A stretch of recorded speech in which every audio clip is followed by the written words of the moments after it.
ours don't swell.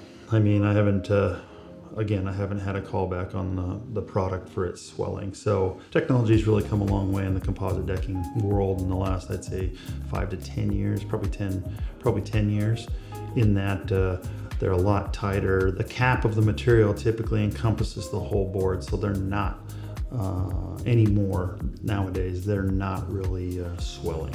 Definitely on the length of the board, they're not swelling, and there is a manufacturer's warranty on that now, a fade stain warranty, and then also that compromises the structural integrity of the board, and you should not have that problem. Where I would guess if you had anything would be on the very end of the board if it was in a water environment, because that is an exposed surface to the composite.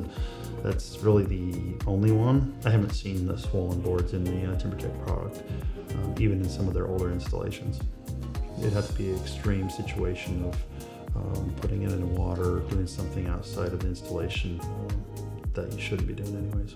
Well, wood is wood. It is a natural product. It's not engineered like the composite boards are engineered to. They're put in machinery and extruded out to a specific form and so forth like that. Wood itself is a natural product, and what I tell all of our customers is that I can't predict every board. Every board's cut differently from a tree. It has different grain structure in it. It has knots in certain places, and it's gonna expand and contract differently than the one right next to it. It's from a different tree, from a different location potentially in the country.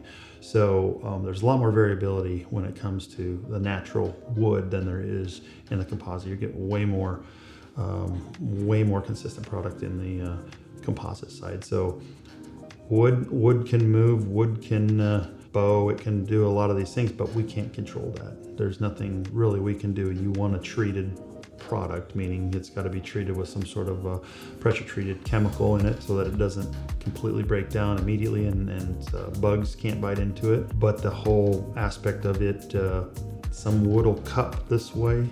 Some, if we see it doing that, we'll install it one way from the other. It's just a natural product that's super variable across the width of it. So the ends